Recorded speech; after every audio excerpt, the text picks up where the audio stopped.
Have you ever wondered what the key economic indicators are that portfolio managers look at on a day-to-day basis to try and determine the direction of markets in the future? I certainly have. And I want to find out what they are. I'm joined by Dean Cook. He's a portfolio manager on the multi-asset team. Dean, it's a big question. It's a large topic. My ask of you is to distill it down to your top three macro indicators that you look at. So over to you. Thanks, Shane. Only three. I'll have to be brief in that case. So my first will be the US non-farm payrolls. The short version is how many jobs has the US added or subtracted on a monthly basis. Why is this important? Well, the US is not only the world's largest economy, it's also the world's largest stock market. So changes in the labor pool are an important impact on economic growth, but also risk sentiment when it comes to managing multi-asset portfolios. It uses a sample size of about 131,000 businesses and government agencies. It's released on the first Friday of every month and attracts a lot of eyeballs the afternoon for us when it lands. Yeah, I know it's been one of those indicators that I've been hearing about since I joined the industry. One confusing thing though is the name. What exactly? Why is it called non-farm payroll? That interested me when I joined the city as well. So effectively, the clue's in the name. It measures the changes in employment outside of the farming sector. It excludes the farming sector because it's got a high proportion of casual labor and it's incredibly seasonal. So to include it in the numbers would introduce lots of volatility and unhelpful sort of seasonality that wouldn't really show the underlying strength of the US economy. So the latest print was 209,000 jobs. That's a pretty healthy clip for the US economy. That gives the Fed the current confidence that the economy is performing well, but not overheating. Okay. So number one, US employment data. Indicator number two. The PMIs. So this stands for Purchasing Managers Indices, and it tells us what companies, or more specifically the people who control purchasing decisions, what they're thinking and doing now. That's a useful contrast to something like retail sales, which tells you what retail sales were in the past. This tries to capture people's forward-looking intentions. It's a survey completed by those individuals who are responsible for, say, buying inventory and sheet steel in a car manufacturing plant, and it breaks down how they're feeling about trading conditions and prospects for the coming months.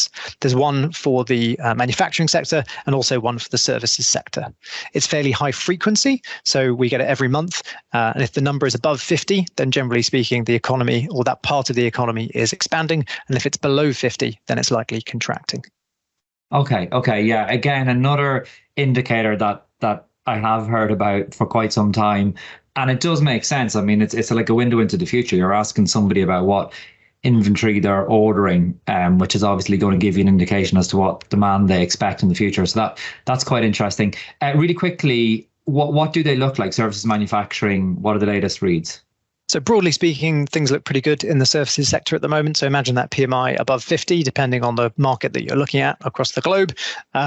So prices have been coming down there. So the rate of inflation and demand has been very, very strong.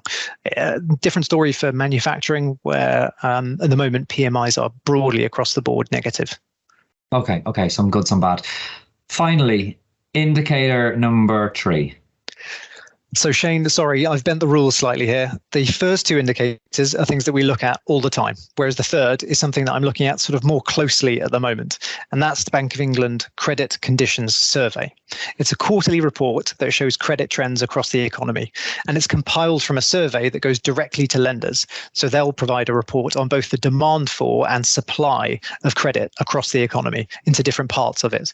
So credit's a really key enabler for economic growth. It's become much more expensive compared to the last kind of couple of years.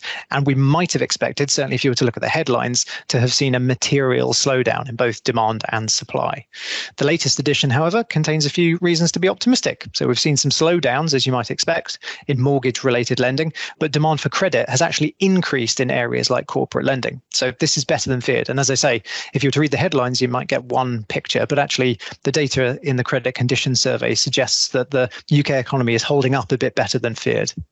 Okay, that is really interesting because definitely if you read the media, you would get a very stark picture. So highlights the importance of looking at the data, which I guess is why you have a job and why all this sort of stuff is important. That's really clear, Dean. I mean, it's been nice to look at those three indicators. The first two, I think many will have heard of, and they're the kind of evergreen. But as you say, I think indicator number three highlights that it's not a case of just looking at the same, data points all the time. It evolves over time, and at certain points in time, different indicators will have more significance. So I think that really brings that to the fore. Really interesting, Dean. Hopefully others have found it as interesting as I have. We will be back next week. We will put a portfolio manager on the spot. We'll pick that one topic that we think is of interest to our listeners. Until then, take care.